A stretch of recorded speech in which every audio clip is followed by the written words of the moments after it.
आप सभी शुभचिंतकों, मित्रों, संत महापुरुषों के पावन चरणों में मेरा धन्यवाद जी। कैसे हैं आप? आज मैं फिर लाइव आया हूँ। आज एक बड़ा ही प्रेरक प्रसंग और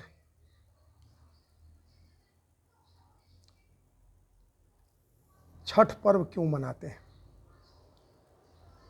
लोक आस्था का महापर्व छठ बिहार, उत्तर प्रदेश और झारखंड, अब तो दिल्ली और विदेशों में भी ये छठ पर्व मनाए जा रहे हैं। ये लोक आस्था का महापर्व छठ हम क्यों मनाते हैं? कई तरह की धार्मिक मान्यताएं हैं, कुछ ऐतिहासिक बातें हैं। कहते हैं कि ये छठ पर्व ऐसा है कि लोग उगते सूरज को प्रणाम करते हैं। हमारे भारतवर्ष की संस्कृति में डूबते हुए सूरज को नमन किया जाता है, प्रणाम किया जाता है। उगते हुए सूरज का जिस तरह सम्मान करते हैं, डूबते हुए सूरज का भी हम उतना ही सम्मान करते हैं। ये भारतवर्ष की संस्कृति है। कहते हैं कि राजा प्रियव्रत और रानी मालिनी को कोई संतान नहीं था। तब राजा प्रियव्रत ने महर्षि कश्यप से निवेदन करके एक यज्ञ कराया, पुत्रेष्टि यज्ञ। उसमें पुत्र तो हुआ, लेकिन मरा हुआ पुत्र उत्पन्न हुआ। फिर राजा बड़े दुखी हुए, राजा प्रियव्रत बड़े दुखी हुए और अपने बच्चे के मृत शरीर को लेकर श्मशान घाट पहुंचे और अपने भी आत्मदाह, अपने भी मृत्यु के लिए जब संकल्प लेना चाहे, तब तक ब्रह्मा की पुत्री, मानस पुत्री प्रकट हो गई और उन्होंने कहा कि मैं ब्रह्मा की मानस पुत्री हूं, मैं षष्ठी देवी के नाम से जानी जाती हूं। अगर आप मेरा पूजा करेंगे, आज मेरा व्रत करेंगे और लोगों तक ये बात संदेश पहुंचाएंगे, तो लोग आपका पुत्र भी जीवित हो जाएगा और लोग अगर हमारी पूजा करेंगे तो आप उनकी भी मनोकामनाएं पूर्ण होंगी। पहली मान्यता ये। दूसरी मान्यता ये थी कि भगवान राम जब आए लंका पर विजय प्राप्त करके, तो माता सीता ने छठ व्रत किया था।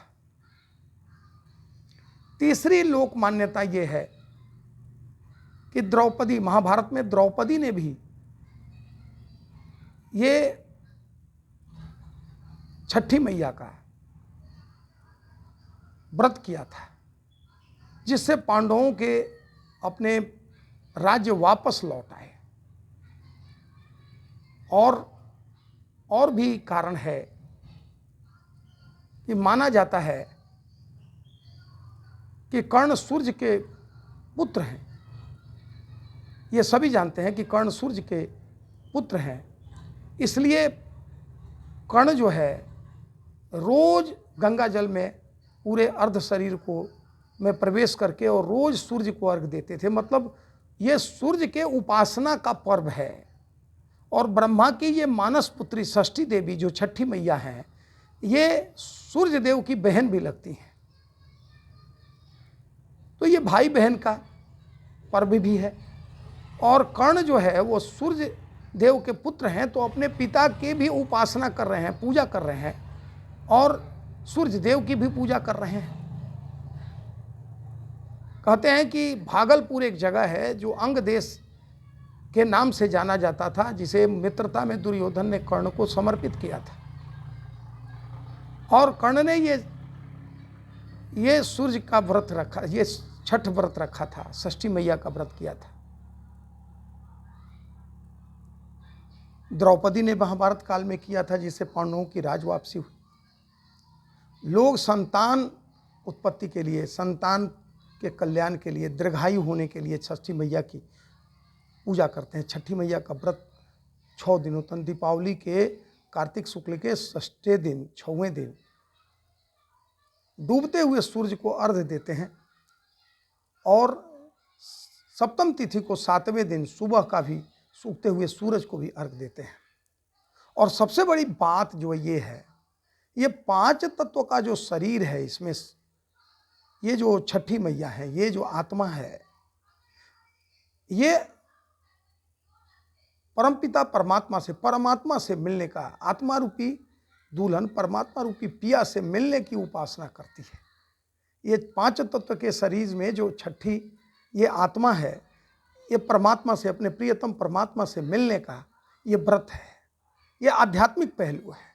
हम जिस रूप में भी देखें, ये आत्मा परमात्मा से मिलन, या फिर राजा प्रियव्रत और मालिनी का ये छठा व्रत करके मृत पुत्र को जीवित करना, या फिर कर्ण को अपने पिता और सूर्य देव की उपासना करना।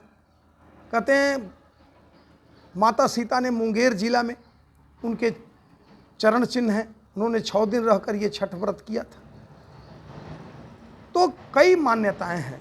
ये लोक आस्था का महापर्व छठ मनाने का इतने सारे कारण हैं और पवित्रता और शुद्धता का इसमें बड़ा ख्याल रखा जाता है, बहुत ही ख्याल रखा जाता है। अगर 365 दिन ये शुद्धता और पवित्रता बनी रहे तो फिर यह जीवन धन्य हो जाए। कैसा लगा ये प्रेरक प्रसंग? अगर आपको अच्छा लगा हो तो आप मिशन मार्ग को लाइक करें, कमेंट करें, सब्सक्राइब करना ना भूलें। फिर अगले एपिसोड में आपके दर्शन करते हैं। आप सभी को मेरा प्रणाम, नमस्कार, धन्यवाद जी।